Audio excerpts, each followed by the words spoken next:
Hello class, as you can see, unfortunately I have no audience. My plans fell through today, so I would like to take this time to speak to you directly, as this is something I'm incredibly passionate about, and it's something that I believe most of you can be too, because I understand that we have several parents in this audience, in this class today.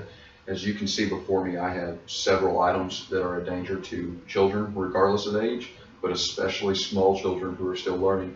And as most of us with kids have learned now, they learn with their mouths. They they taste everything. They want to lick everything. They want to grab it and play with it, and they don't know better.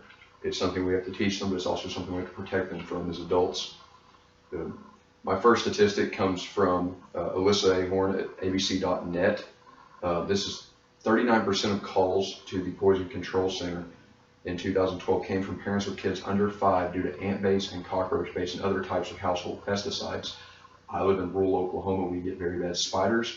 We also get a lot of flies, a lot of dust, just things we typically don't like in a civilized environment. The number one thing we do with that is I sprinkle my yard with a type of grain.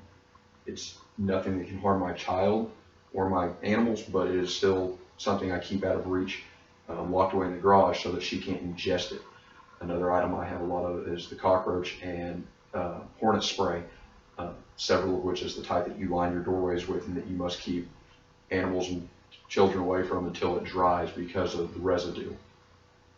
In 2014, there were 671 exposures per 100,000 across all ages every month, just for household cleaners and other types of poisons, according to poison.org. In my category, my daughter, she is almost 2. There were 8,085 exposures per 100,000 children last year, just from items such as Pine Sol, or one of the most common and accidental is the laundry detergent packs. These are Tide Pods. Kids mistaking them as candy. I keep mine locked up above the laundry room, of course. Two big items to help avoid that is the cabinet safety locks. The cabinet safety locks, while they do allow the cabinet to open somewhat, they do not allow a child to open it up all the way and pull out this jug of Pine Sol. A 2-year-old is strong enough to pull this out. She is smart enough to pop this cap, and she knows how to drink from a cup. She doesn't know what this is, so it's something I definitely want to keep locked up. Most of us keep our cleaners underneath the kitchen sink. Mine are there as well. They are safety locked. I do not have any in front of me due to the fact that all mine are installed. They're very easy to do. It's typically 2 screws. A screwdriver will work. The wood is not very thick. You can put 2 in, put that lock on there, and then test it out a little bit. They do get wore down after a while from pushing them down so much that plastic in there. So make sure you refit as necessary. One of the biggest features of any child safety is we see a lot of kids like to get their hands on things and they like to stick their fingers in things. Electrical sockets have, unfortunately I do not have the statistics. They have caused many injuries and many deaths to children. Little child safety locks here. They're not really locks, but my daughter, as smart as she has not figured out how to pull these off, luckily. However, I will see her going up to my outlets and she likes to unplug multiple items such as those Glade plug-ins, and then she, for some reason, wants to lick the top of them. So I make sure I put those in places that, such as behind my couch, or there's a plug-in behind my TV, I keep one back there. Areas she doesn't get to.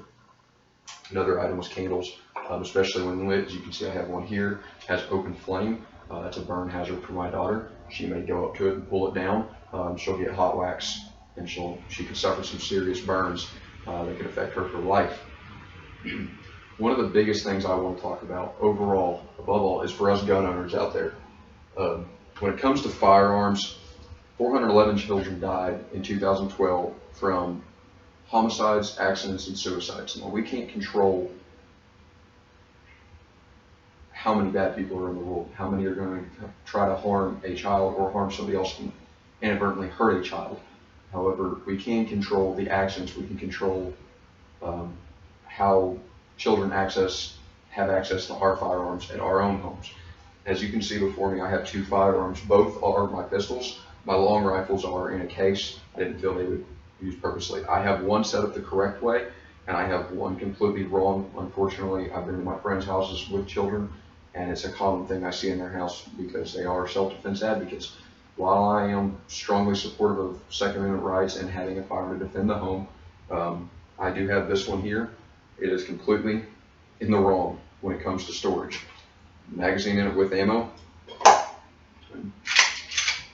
I have a live round in the chamber. This type of firearm here has no safety. It is strictly just a point and shoot. There is no switch to hit to lock it. There is no secondary safety device on the back of the handle, and there is no trigger safety. This one I do use for self-defense.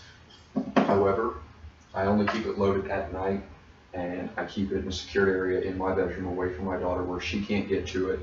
And even when she gets old enough that she might be able to reach the top of my walk-in closet, she couldn't get in there without me knowing. This pistol here is a smaller one, it's 9mm. In it, I have a trigger safety device. They can be cut with bolt cutters. However, if you have this in it, your chances of a child firearm accident are extremely lowered. I sincerely doubt my daughter's going to go to my bedroom and get my bolt cutter, or excuse me, my garage and get my bolt cutters out to open this at the age of 2.